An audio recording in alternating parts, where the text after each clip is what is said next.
ये थे इस वक्त की हेडलाइंस। देखते हैं खबरों को विस्तार से।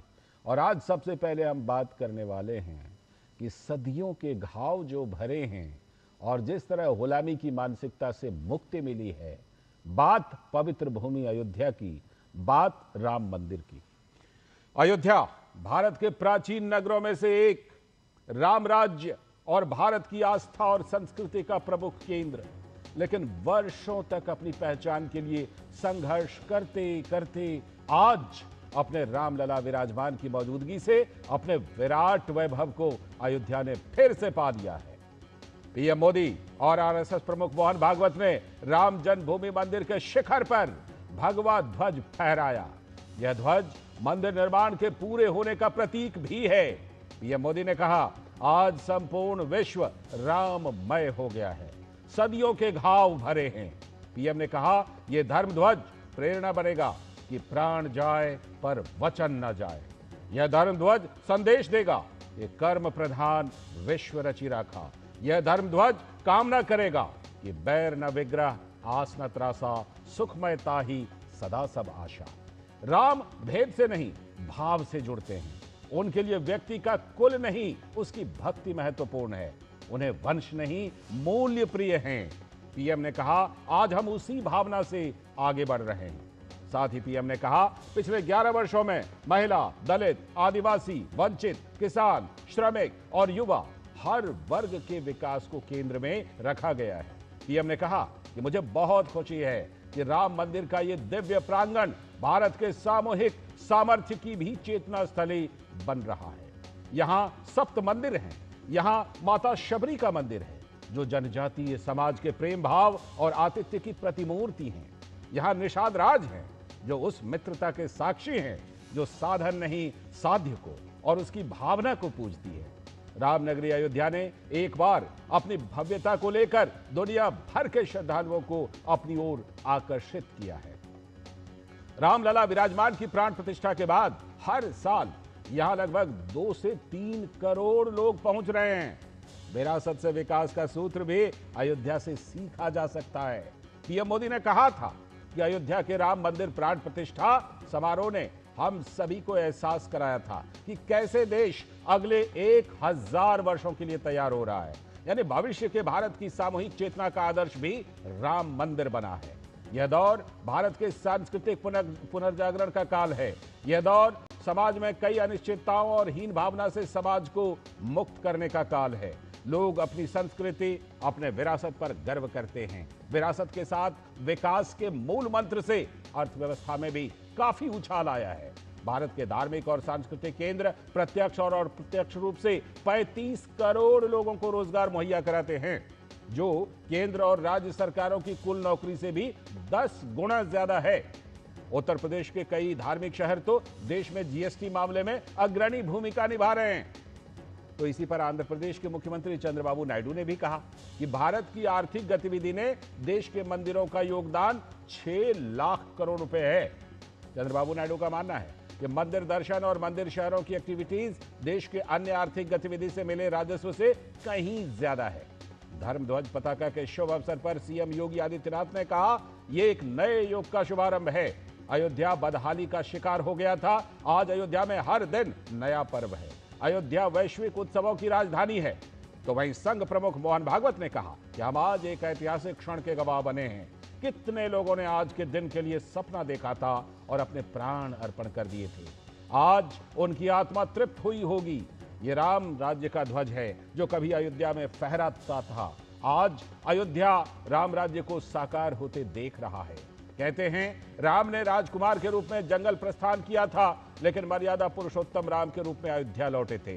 राम संघर्ष का नाम है। राम मंदिर युगों युगों तक लाखों अनाम राम भक्तों के संघर्षों का प्रतीक बना रहेगा।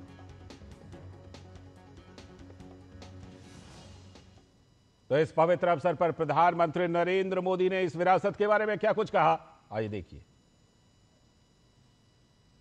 25 नवंबर का यह ऐतिहासिक दिन अपनी विरासत पर गर्व का एक और अद्भुत क्षण लेकर आया है।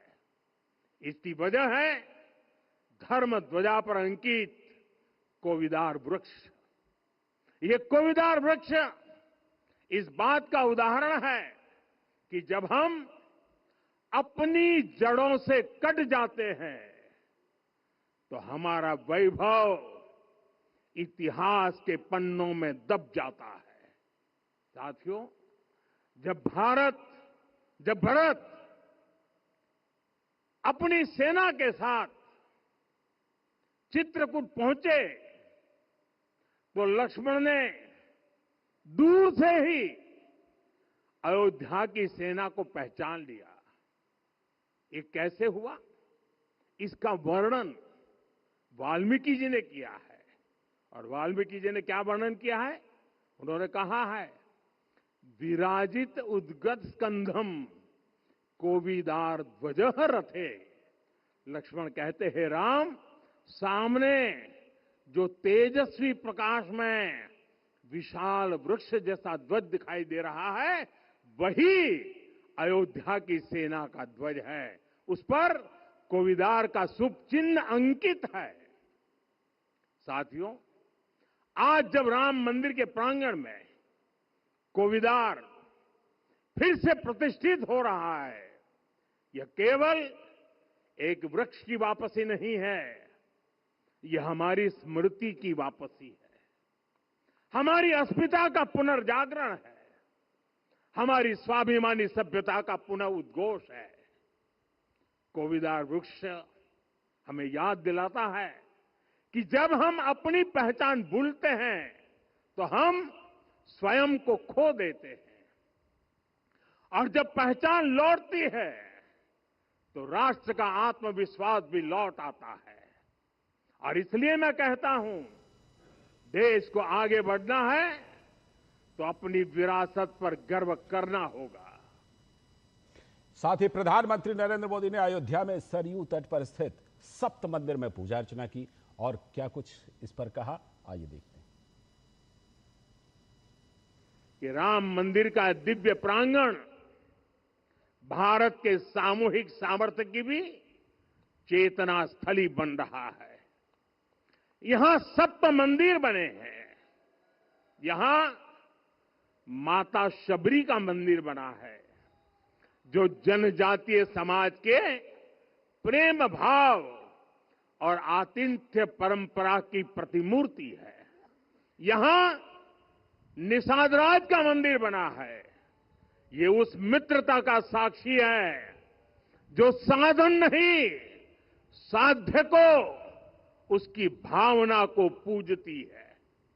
यहां एक ही स्थान पर माता अहिल्या है, महर्षि वाल्मीकि है, महर्षि वशिष्ठ है, महर्षि विश्वामित्र है, महर्षि अगस्त्य है और संत तुलसीदास है। रामलला के साथ साथ इन सभी ऋषियों के दर्शन भी यहीं पर होते हैं। ये मंदिर हमारी आस्था के साथ साथ मित्रता, कर्तव्य और सामाजिक सद्भाव के मूल्यों को भी शक्ति देते हैं। तो आज अयोध्या के लिए बड़ा दिन, और सिर्फ अयोध्या ही क्यों, पूरे देश के लिए बड़ा दिन और पूरे विश्व के लिए भी एक बड़ा दिन, जब प्रधानमंत्री नरेंद्र मोदी वहां पर पहुंचे हैं और धर्म ध्वज को उन्होंने फहराया है। एक साथ बहुत सारे संदेश प्रधानमंत्री ने वहां से दिए भी हैं। इसी पर बात करने के लिए हमारे साथ हमारे सलाहकार संपादक विनोद मिश्र जी यहीं स्टूडियो में हमारे साथ मौजूद हैं। बहुत बहुत स्वागत विनोद जी। एक तो सबसे पहली बात ये कि जो आज प्रधानमंत्री ने वहां से बातें रखी हैं, कई, एक तो देखिए उन्होंने समेकित तौर पर कि किस तरह से ये सदियों का घाव भरा है, इसमें कितनी सदियां चली गईं। भगवान राम को तो सिर्फ 14 वर्ष का वनवास हुआ था, लेकिन उनके भक्तों का वनवास अगर गिना जाए, उनके राम मंदिर चाहने वालों का वनवास अगर गिना जाए, तो वो तो बहुत बड़ा वनवास हो गया। सदियों के घाव भरे हैं और साथ में जो गुलामी की मानसिकता है उसके मुक्ति से भी प्रधानमंत्री ने इसको जोड़ा। क्या कुछ संदेश देशवासियों के लिए वहां से प्रधानमंत्री जी का? लाल जी, ये भावुक पल था। ये भावुक पल इसलिए मैं कहता हूं कि ये राम को लोग जानते हैं, तो उसके पीछे की बात में कहते हैं कि राम एक मर्यादा पुरुषोत्तम राम तब बने थे जब राम जंगल में गए थे, और जब जंगल से वापस लौटे तब वो राम को लोगों ने मर्यादा पुरुषोत्तम के राम के रूप में जाना। तो मुझे लगता है कि ये संघर्ष जो 500 साल की है, आज जब आप देख रहे थे उस पल को, संघ प्रमुख मोहन भागवत कितने भावुक थे अपनी बात को कहते हुए जी। पीएम मोदी खुद कितने भावुक थे धर्म ध्वजा के ये बटन दबाते हुए। तो मुझे लगा था कि भारत के, ये मुझे लगता है जो बात आप कह रहे थे कि एक आप सांस्कृतिक पुनर्जागरण कहिए या उसको आप कहिए कि एक सिविलाइजेशनल रिफॉर्म की बात आप कह सकते हैं जी, कि आप इस देश ने राम के साथ अपनी पहचान किस तरह से खो दी थी। इसका मैं सीधे बताता हूं, जब प्राइम मिनिस्टर मोदी 1992 के आसपास रामलला विराजमान जब टेंट में थे और पीएम मोदी भी वहां थे, वो तस्वीर आप देखेंगे काफी वायरल हो रहा था। उस तस्वीर देख के क्या आपको कह सकते हैं कि यही अयोध्या था उस समय? और आज के अयोध्या को देखिए तो ये संकल्प से सिद्धि का अयोध्या है। बिल्कुल। ये संकल्प जब ये आप ये देखिए कि हजारों हजार लोगों के बलिदान, उनके संघर्ष, उनकी गाथा इस रामलला और मर्यादा पुरुषोत्तम राम के संघर्ष गाथा में जुड़ता है।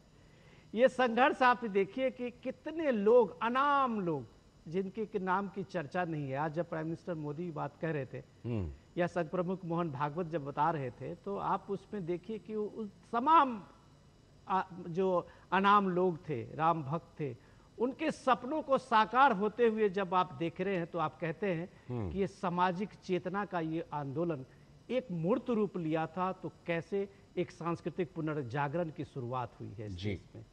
सामाजिक चेतना मैं इसलिए कह रहा हूं कि ये सामाजिक, पूरे संघ के 100 साल में संघ ने सिर्फ एक आंदोलन राम जन्मभूमि का अपने हाथ में लिया था, सिर्फ एक जी। 100 साल में संघ के आंदोलन में सिर्फ एक सांस्कृतिक पुनर्जागरण का ये आंदोलन, रामलला हम आएंगे, मंदिर वहीं बनाएंगे का एक संकल्प लेके ये आंदोलन शुरू हुआ था।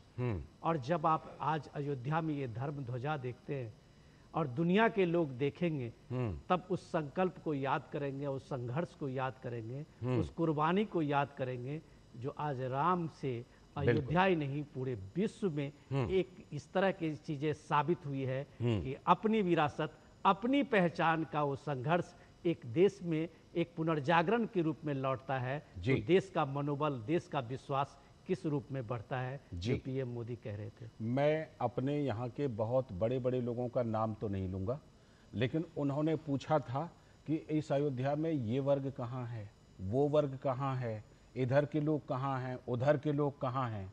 सप्त मंदिर जो है विनोद जी, माता शबरी का मंदिर है उसमें, महर्षि वाल्मीकि का मंदिर है, निषाद राज जी का मंदिर है उसमें। ये बताइए कि ये जिसे कहते हैं ना कि वहां से एक उसके बारे में फेक नैरेटिव, फेक एजेंडा जो प्रोपेगेट करने किया जाता है, उसको भी एक तरह से वो ध्वस्त हो गया वहां से। आप देखिए किस तरह से वहां पर जिसे कहते हैं सर्व समाज, सनातन मतलब सब, सभी का कल्याण और सर्व समाज का कल्याण, ये संदेश भी वहां से बहुत ही शक्ति के साथ, बहुत ही मजबूती के साथ दिया गया है।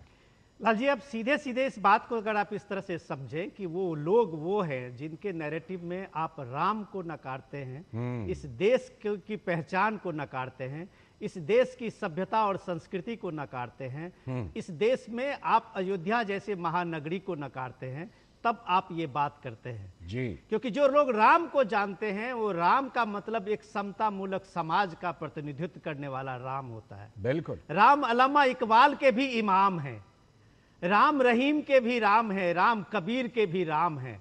और ये राम जब घट घट के राम हैं, जन जन के राम हैं, उस राम को जिस तरह से उनकी मर्यादा को ही लोगों ने तोड़ने की कोशिश की, तो लोगों ने कहा कि राम मंदिर जाने से, बनने से नौकरी कहां मिलेगी, इसमें लोग कहां आएंगे।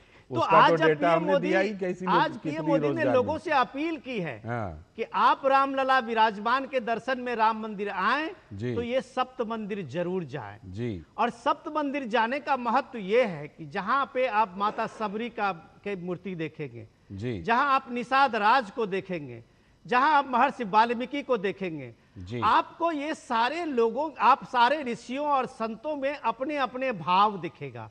जनजातीय समाज के आतिथ्य भाव को आप देखेंगे, वहां आप माता सबरी के मंदिर में, आप निषाद राज के जब मंदिर में जाएंगे तो उसमें देखेंगे कि साधन नहीं, साध्य का महत्व है, भाव का महत्व है, भक्ति का महत्व है, जो राम ने कभी भी मूल और वंश और व्यक्ति के रूप में किसी को इस तरह से साथ नहीं लिया था। उन्होंने भाव और भक्ति को देखा था। उन्होंने जो सर्व समाज का बनाया, जिसे राम राज्य कहते हैं, आज धर्म ध्वजा ने उत्तर प्रदेश में आप कह सकते हैं एक नई क्रांति का संचार किया है। और ये नई क्रांति ऐसा कि जो लोग अभी तक मंदिर रामलला के विराजमान के दर्शन करने नहीं गए हैं, वो भी आज ईश्वरत्व की बात करते हैं। अखिलेश यादव का आज का ट्वीट पढ़िए, ये धर्म ध्वजा के बाद, कि लोगों को आह्वान कर रहे हैं कि आप, हम जो इटावा में केदारनाथ मंदिर का डुप्लीकेट मंदिर बना रहे हैं, वहां आप आइए, और उसके बाद हम भी अब रामलला के दर्शन करने राम मंदिर जाएंगे। बंगाल में आप देखिए, पश्चिम बंगाल में ममता बनर्जी कैबिनेट डिसीजन लिए हैं नया महाकाल मंदिर बनाने का। ममता बनर्जी इससे पहले जगन्नाथ मंदिर बना चुकी है। ये क्या है? ये राम मंदिर के बाद का जो एक सांस्कृतिक चेतना का पुनर्जागरण है, लोगों को एहसास कराया है कि भारत जाग चुका है अपनी पहचान को लेके, अपनी अस्मिता को लेके। ये आज प्राइम मिनिस्टर मोदी का संबोधन से आप देखिए कि आज अगर विरासत के साथ विकास का है तो वो उत्तर प्रदेश ने दिखाया है, पूरे देश ने दिखाया है कि विरासत से भी विकास है। किस तरह से विकास होता है। और जो नैरेटिव की बात हुई, राम तो शबरी के राम हैं, जो शबरी के जूठे बेर को खाते हैं। राम तो निषाद राज के राम हैं, जो निषाद राज के साथ अपना शिक्षण पठन पाठन करते हैं, और वो भी गुरु वशिष्ठ, महर्षि वशिष्ठ के यहाँ, और निषाद राज को गले लगाते हैं। राम वो हैं जिनकी प्राण प्रिय जो सीता हैं, उनको महर्षि वाल्मीकि अपनी बेटी की तरह रखते हैं। बताइए इसमें एजेंडा कहाँ टिकेगा। और बात आर्थिक की जहाँ तक बात है विनोद जी, डेटा के द्वारा हमने समझाया कि किस तरह से कितना बड़ा योगदान रोजगार में, आर्थिक गतिविधियों में अयोध्या, और अयोध्या के जैसी जो नगरी होती है उसका कितना बड़ा योगदान है। चंद्रबाबू नायडू भी इस बात को रेखांकित कर रहे हैं। विनोद जी देखिए, मंदिर इकोनॉमी को लेके जितना अभी तक आप एक डिस्कोर्स देखिए कि जब इस बात होती थी राम मंदिर के, तो कुछ बुद्धिजीवी लोग और बड़े सेकुलर सो कॉल्ड के जो नेता थे, इवन क्या अरविंद केजरीवाल को ही ले लीजिए, कि ये लोग राम मंदिर के बदले में कहते थे कि वहां शौचालय बने तो वहां ज्यादा से ज्यादा लोगों की भूमिका बनेगी। अब देश ये देखे कि आज लोगों के हर घर में शौचालय है। कि नहीं, कोई लोग कहते थे कि ये भाई, ये जो है यहाँ पे हॉस्पिटल बने तो ये मंदिर से एक बेहतर हो सकता है। आज वो देखे कि अयोध्या में 4 हॉस्पिटल है। आज आप देखें कि अयोध्या में मेडिकल कॉलेज है। ये अयोध्या किस तरह से एक विराट स्वरूप में आया है, ये राम मंदिर के कारण संभव हुआ है। ये इसमें किसी सरकार के 1 रुपये नहीं लगे हैं।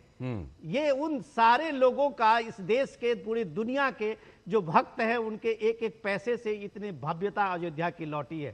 और वो धर्म ध्वजा जो है वो पूरे दुनिया के राम भक्त आप कह सकते हैं भारत की सभ्यता की और भारत की पहचान को किस तरह से रेखांकित किया है।